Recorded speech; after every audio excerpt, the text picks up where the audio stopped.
Three, two, one. What's up? It's your boy Gary back at again with another podcast, and today I'm here with Malachi the Warlock and Gary the Gluttonous. We're back at it again. Here to tell you guys. Now, fellas, listen up. If you got a winch out there that's constantly on your case, mad at you because you're going out dungeoning with the boys, going back to the tavern and getting a magical brew, and she can't appreciate all that you do for your coven, for your family, brother, kick her to the goblins. Literally, straight to the dungeon. Hello. You are a high value adventurer. A top tier G. Not And a goblin. If a winch can't understand that, well then, brother, Who bloody guess? Who bloody guess? I don't know if that's gonna be in there. This is why we do. This is why we record early, so that I know when to cut all this shit out. It's probably gonna be when Demetrius joins, because I can tell that you're gonna go back into your personality shell.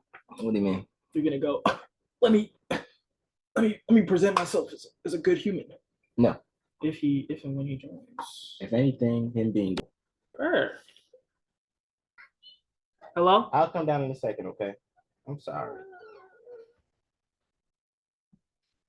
Oh, Demetrius. Hey, can you hear me now? Yes, there we go. Hey. Where? Oh my gosh, I'm trying to get this. Yeah, my computer's being a little bitch. Oh, yeah. This is my cousin Gary. Kawaii. Yo. How's it going? Going good. How you doing? Good. I'm doing pretty good. I have a lot going on today, but you always got a whole lot going on. I know, but not at the same time. You said, but not at the same time? At the same time, no. But we did it, though. We did it. We're here. We're here. Moon coming out strong tonight. You got a song dropping tonight? No, Gemini Moon coming out strong tonight. Oh, when is the Gemini tonight? No, I'm talking about my own natal chart. Oh, you're a Gemini Moon? Yes. Aries Sun, Gemini Moon? Mm-hmm. Cool. This boy Gary here is a Sagittarius Sun, Cancer Moon, full moon. Cancer. Okay. Right. We're tuned with the. And then he's a Leo rising, so he doesn't shut the fuck up. A lot of fight, a lot of emotions. Yes, but it's passionate. That's passion. Mm-hmm. It is. Yeah. So first episode, not too much structure, just kind of yapping. Yeah. That's the podcast name. So we're gonna yap. And what is your name though? I missed it. Oh, my name is Gary. Gary. Okay, Gary. Sorry. Word. Yes. We were talking. What were we just talking about? What? Who? Imani? She just went down. Oh, my bad. Where my girl at? Who's your girl? You're talking about cute. Your other half? That's my girl. Oh, my girl.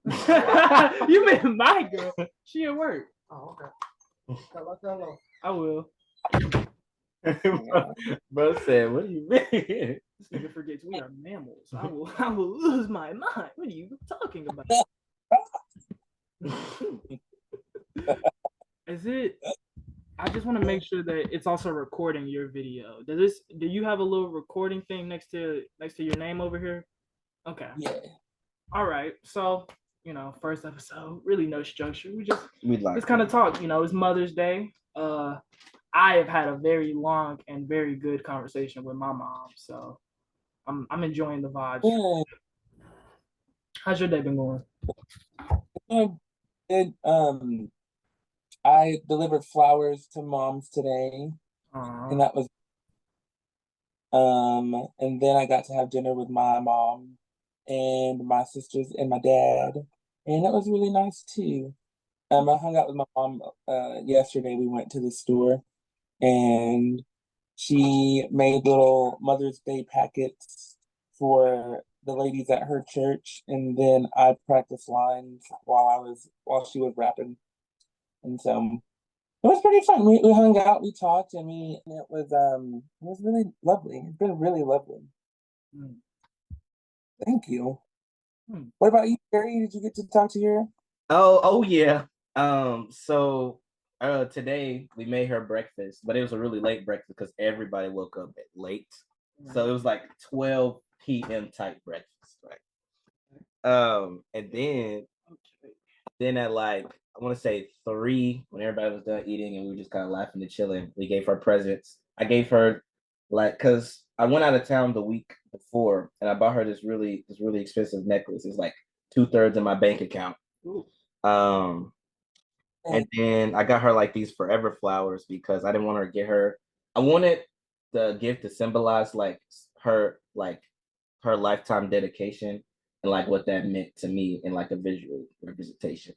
So I gave her the necklace and then forever flowers. And then yeah, that was really it. And then everybody gave her gifts and we just chilled out really. Then everybody took a nap. Full moon and Cancer giving homage to the mamas. Yes. Yes. Yeah, y'all some good niggas, man. I talked to my mom. That was my mama gift. I talked to her. Oh man. What y'all talk about? Um. So actually, it was actually a very deep combo because there was a conflict between me and my stepdad about 2 weeks ago, and it was basically kind of centered around the fact that now that I'm an adult, I realized there's no friendship between me and my parents, and I'm a Gemini. I want to be friends with everybody, and I think that friendship is really like a very essential bond, and I think that at the core of most great relationships is a real good friendship. And so, we kind of had got into it because, older generations, they kind of have their idea of hierarchy that kind of blocks them from getting to that Yeah. horizontal relationship. And so my stepdad, he was losing his shit, as one tends to do when they're hearing things. And then him and my mom got into it, and he kind of weaponized what I said against her, which was Uh, the intent, you know. So then me and her were just kind of talking about that. We had talked yesterday, but today was really getting into the weeds and really coming to an understanding. So it was a good combo though. I left like yeah, like I definitely think that for all the ups and downs that me and my mom have had, I definitely think that where we're at now is one where she's open to growing and learning, and I'm open to growing and learning. And so I think that when you have two people that are willing to do that in a real way, you can really do anything. yeah. Oh yeah. Yeah. Hmm? All about cooperation, Yeah. you know, cooperating. That's it's like the next level of like coexisting, but like you have to cooperate with people in order to like find middle ground to, examine yourself. And, I think that's beautiful. Cooperation and consideration, you know, and that's like very essential that a lot of people, when they incorporate that into their relationships, tend to do um pretty amazing things. Yeah. Um, Yeah. And I think, with our parents, it was actually a deep combo. We got into religion, we got to spirituality, we got into, masculinity in our culture. Like you should have filmed the podcast with my mom. But it was definitely one of those combos where like you said, I think that we were reaching a place of true mutual consideration. Because I think that's really just the big thing for older generations is that with the Bible and with hierarchy, it's kind of like only one person is considered. Whoever we consider is on top. The parent is considered, and they consider children in their own way, but you know it's not true consideration until you're considering it for that person. Does that make sense? yeah, Yeah. yeah. And I think that comes from a long line of, because it's crazy because I'm doing this play called The Prince, and I get to play King Henry, and I am starting to like see a lot of the toxic self-absorbed, unchecked type of power. And I think that once it was done successfully on like the scale of a country, they went global with it. Mm-hmm. And I think um it has a lot of us thinking we're doing the right thing, but literally what we're doing essentially is giving up our own value to uplift just a part of the whole. Like you abandon the whole to uplift a part. Mm-hmm. And the part is taking away from the whole. Therefore, that's what cancer does. Yeah. And so when you see global scale, then you see that's why the world, literally when you say the world is sick, like that's where like when you see these little pockets of healing that happen, like these little conversations that start to happen when we start to break down that like mental virus of like you need to uphold my values because I'm the head of this household. I bring home the bread, blah blah blah. But you don't realize that you can't take out the trash every day. You can't, you know, like, cook everything and do all of this by yourself. Like a lot of things take a village. And when you're stripping identities away from like each individual person, then like I heard it best in a podcast that I listened to. He said that it's a form of spiritual slavery. Yeah. It's Very when so. they take one's personal value and what they contribute. And when you realize like the solar system is like the most perfect example of like balance of like checks and balances of like harmony because we have not run into each other yet. You know what I mean? And it's been billions of years. Right. And I feel like that coexisting and cooperation and like understanding where you are and not even think like this whole copying and pasting where it's like I need you to believe what I believe so that I can feel better about the world. And it's more so I feel like the what I personally have found that's worked best for me is to work on what makes me happy first, Mm-hmm. only because I know that I like making other people happy, right? But if I don't start here first and radiate happiness here, then I can't give you any of that. Yeah.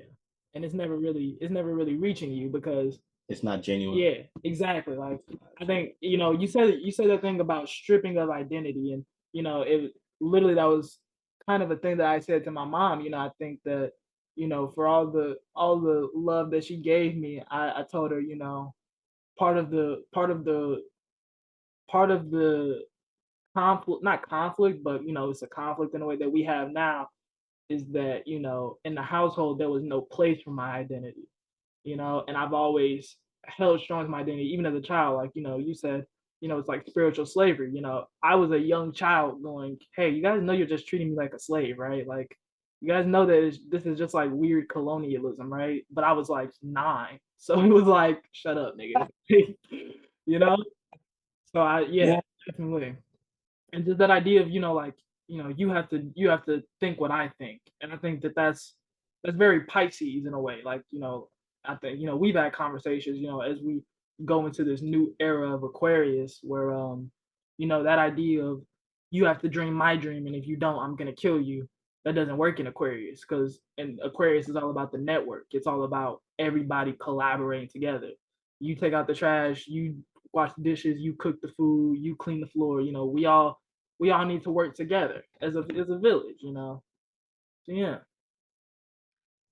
All right, your turn. Say some deep philosophical stuff. Um, philosophical stuff. Uh, okay.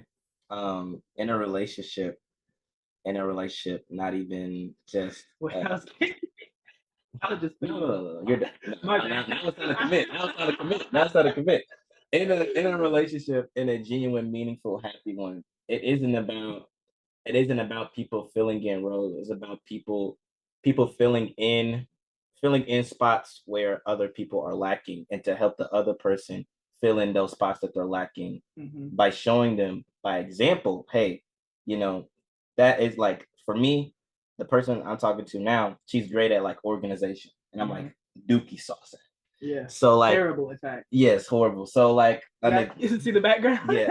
And so like she's really good at organizing. And so she helps me like she's like helping me like get better at being organized while like it isn't just her giving benefit. Like one thing that she needs to work on is patient, and I can be a pretty patient dude. And then showing each other like where we need to work on and helping each other work on that. I think that's more important than like, oh, I'm the man, so yeah, submit to me. Yeah, and like trying to be this dominant figure, which isn't necessarily the case. It's about filling in the holes, and then you fill in those holes. So that's what I think. Yeah, like I love that's kind of how chemistry even like aligns, like it makes me think of puzzles. Like when you say the bigger picture, like we literally are pieces of a bigger picture, and like it's. And I think that's like the perfect way to put that is like the counterbalancing.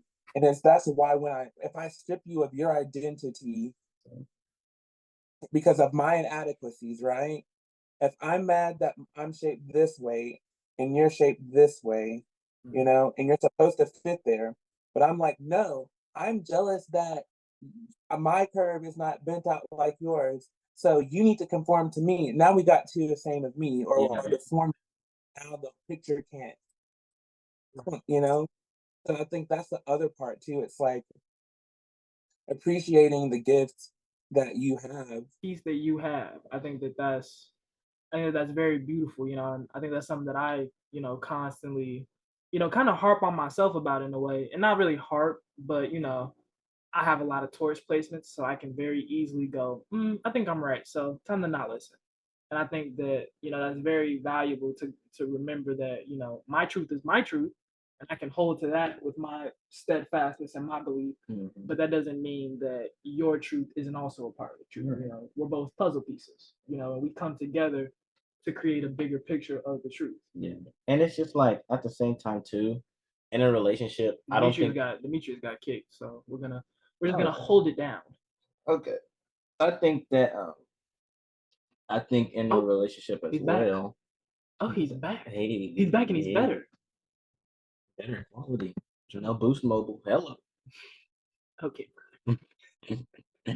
I think also in a relationship too, it's just about somebody not having like it's really like what we've been talking about. It's like compromise. Like in a relationship, I don't really think you're supposed to I don't think you're supposed to get 100% of what you want, because if that's the case, you might as well be dating yourself. Like I feel like if you're going to be with somebody different and have these viewpoints, two separate viewpoints, that's okay to have, but you shouldn't be wanting to push everything that you're doing onto that person, because if that's the case and they just do everything you're saying, you're literally just dating yourself, or like a mirror. Yeah. You're just doing what you do, and then they're just allowing you to do it. Yeah. You know what I'm saying? And there's no like, I think this or I think that, or maybe let's try it a different way. It's just you with you, and it's not you with another person, Yeah. So that's actually it felt like you were reading my diary to me, okay? Because I think I very recently had a relationship like that, before I really really locked in and realized how much I wanted to be with Kiana. I think that I was with somebody who I did have a lot of love for, but at some point I did kind of realize like I'm just in a relationship with myself, and that's great if that's what you want. If that's what you want, then that's good. But that's not what I want. I want to take in more, understand more viewpoints. I want to be proven wrong. I do, because the moment you're proven wrong, you're about to get to a closer right. If that makes sense. If that makes sense. So I think that you get closer to the truth. Yeah. You look like my friend Cartavius. But that's weird. Cartavius is such a ghetto name. He's really cool though. Really like soft spoken dude. Can you hear me now? Yes. Mm-hmm. Okay. Is it pretty clear, or is it kind of low? It's kind of distant. Yeah, you sound pretty far away. Okay, I'm turning it up now because it's Oh yeah. Perfect. Oh yeah. Cool. I I feel like it's not always necessarily even about right or wrong. It's just about expansion. You know, like you think about the three-headed goddess. Like, what's the point of three heads if they all trying to see the same thing? Yeah. Right. You know, like there's so many different sides. I mean, we even talked about this on Easter. Like, you know, you see a side of the expo marker, I see this side of the expo marker, and sometimes we're like trying to argue.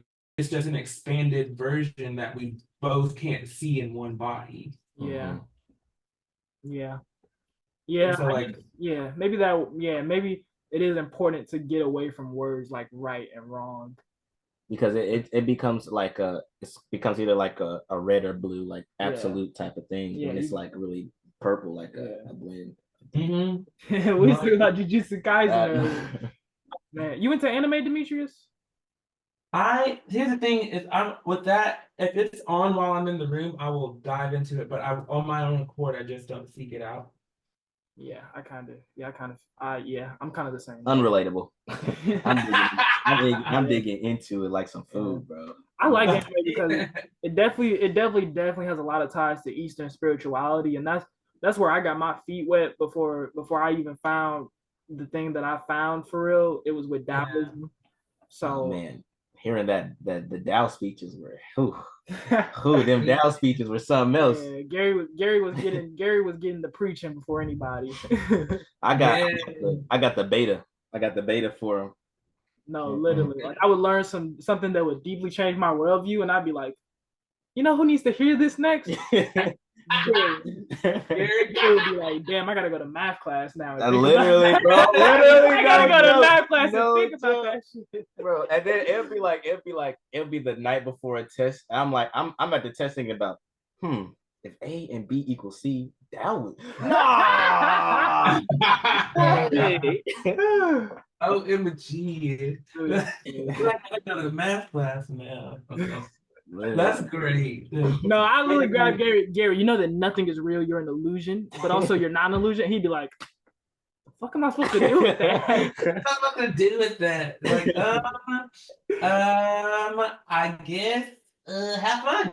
Like, literally. the only thing you can do. Yeah. But like we've been kind of having these conversations since we were like little though. Yeah. The only thing was he came out of the womb first. That was really the difference in that. We've been having conversations like this for a hot minute. Yeah, he's a Sagittarius, so you know he's very like, okay, you're ready to astro surf through the plane. He ready, yeah. big exploration vibes. Jupiterian AF. Like just as a person, like I've always seen the world like differently from a lot of people, and so like in a way, I've gotten to get along with a lot of people, not because like I'm trying to like be a part of them, but like I try to like view it from their point of view and like try to understand like, hey, like maybe they're thinking about it in this way because of XYZ, and then having a conversation with them and realizing that like, oh, this person is just like deeply disturbed because of something XYZ. Yeah. And that's how I met most of my friends. No joke. Yeah. I met like my 3 core friends because they were all sitting like at different times, but they were all sitting by themselves, and I just come up and have a conversation with them. Yeah. And then we just became like really good friends after that. And that's how I've just kind of religiously made friends. Yeah. And I just think it's important that people understand that just because you're in your story, it doesn't mean that your story is the absolute story. Yeah. You know what I'm saying? Like, not everything that you do is right, and not everything you do is wrong. Yeah. There's like there's like life is like such a there's so many numbers between 0 and 1. Yes, life is just such a multiple choice answer that you can't really say that one way is right and one way is wrong.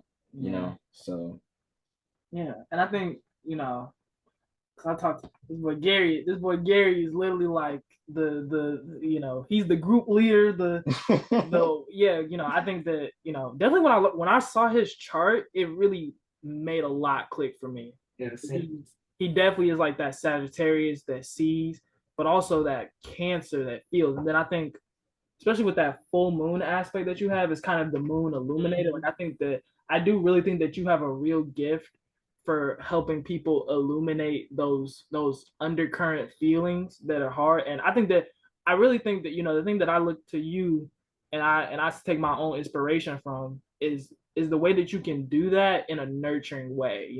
I think that my Virgo moon sometimes definitely wants to serve, but it doesn't have that nurturing that you have with it where, I may see something and I don't even know how to say it because I feel like I'm about to get this nigga a panic attack or something, but I feel like with Gary's the type of person where he can make you laugh about that thing that you were crying about last night. Mhm. Yeah, especially with that sad, just like you're just in a movie, have fun. It's a rom-com, dog. Don't take yourself so seriously. Like, I bet you laugh at people who take them so seriously. You probably be like, it's like they are so hard on themselves, and it's like Oh yeah. it's like Andy, she is a Sag rising, and she does that for me. She speaks to that the Virgo rising in me, where I'm like constantly my first draft has to be perfect. She's like, Yeah, she's like, we're dude, just doing it. yeah. We're just out doing it. So like just do it. Yeah, And so that whole aspect of like and it's good to have that, especially with that Cancer full moon coming in, like emotional space. And it's very intuitive to people's needs, is really what that is. It's like being very intuitive to what people need.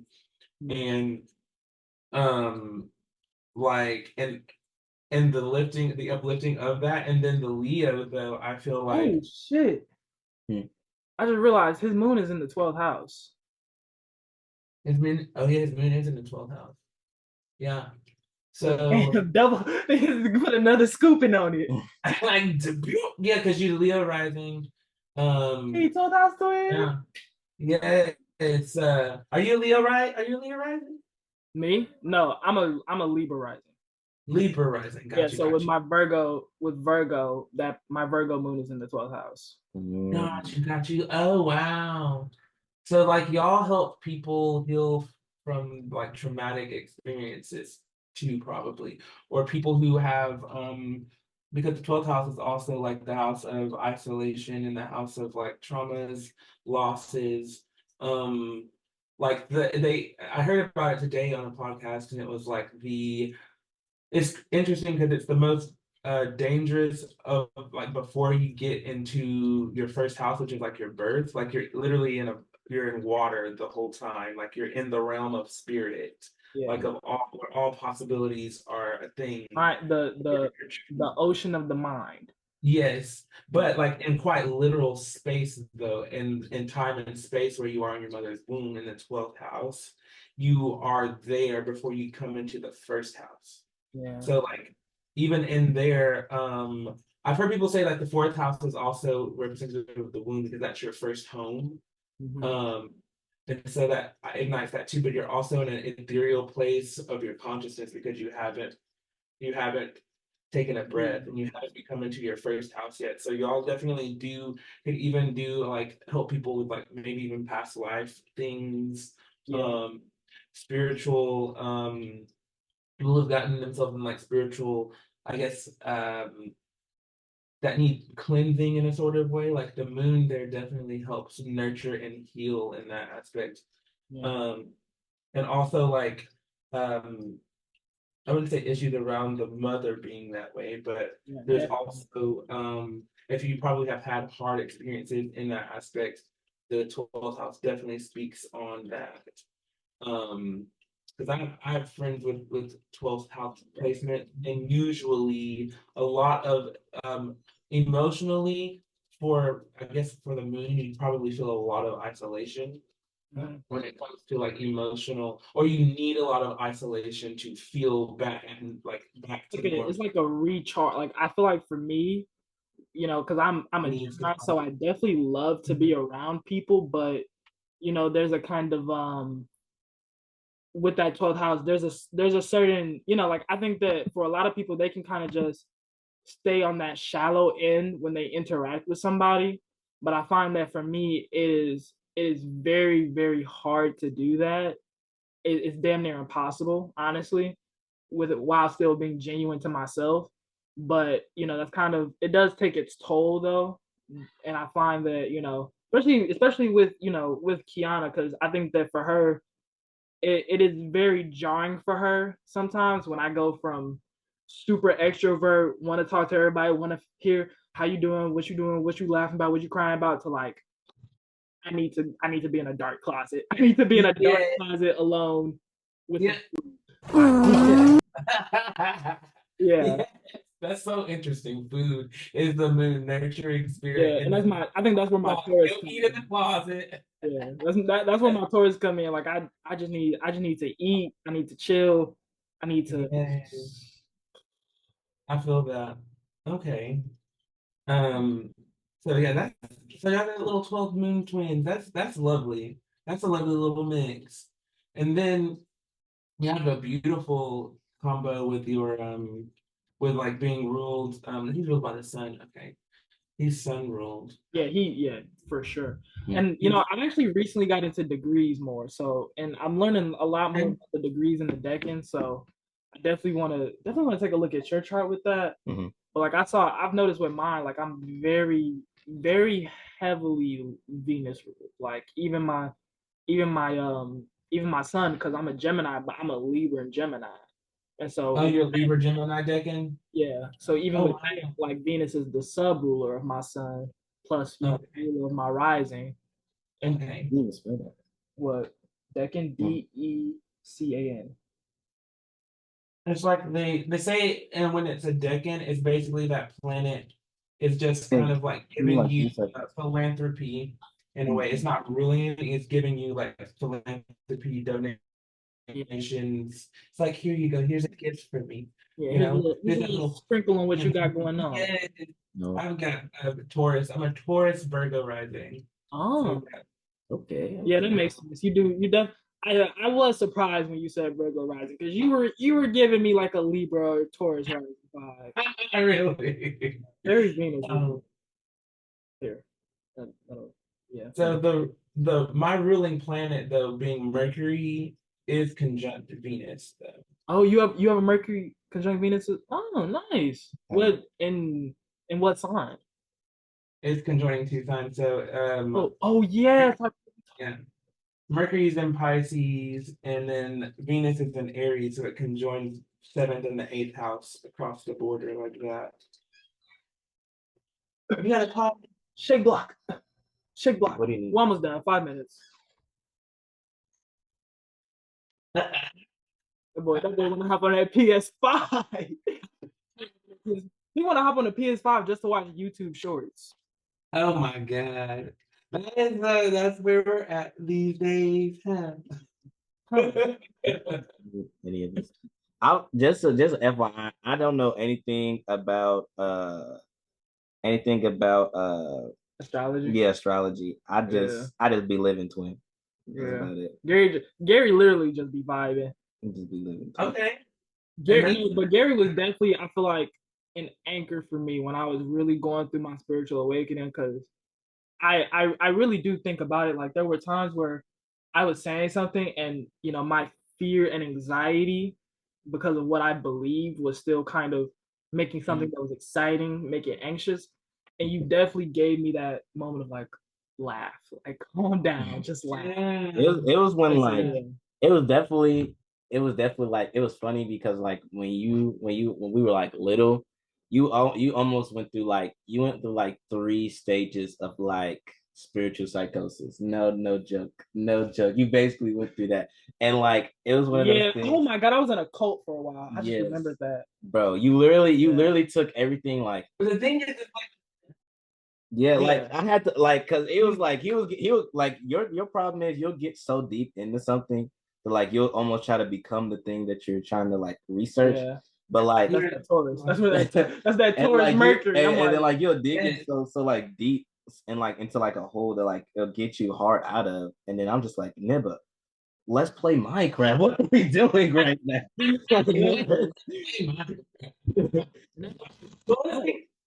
It's because Taurus is like it's a big sign. Yeah. It needs to know like once it's got its it's hooves in there. It is hard to get out. Like I know several Taurus rising. I know several people with the moon in Taurus. People with Taurus energy, when they are fixated on something, it is like they have to talk it out. They have to keep talking it, and they have to keep talking it until they get themselves. It's like when you're in mud, and you can't get your traction, and you're still trying to get your way out. And also, it's also the sign of routine, and that's why the moon is exalted in Taurus, because the moon is like our schedule, and Taurus is like, I love routine. Here you go. And so, like when you have that rigorous fixation with your mind on something, it is hard to snap and break it. But once you get calibrated on something good, like you don't have to change anything. That's the whole purpose of Taurus is like, it's fixed earth. It's like, let me find a structure that works no matter what. And I don't have to change anything because Venus does not like to worry about anything. So when it's set in place, it's like, I can flow. There's nothing I have to think about. It's easy. It's stress free, and so that's why that deep, earthy, fixed. That's why you're also searching for it too. In that with the quickness of Mercury, you also Taurus is slow though because it's trying to get every little piece of it. It's Like trying to work out every detail because it has to be stable, and so I need to make sure that no matter how much I shake this, is going to work.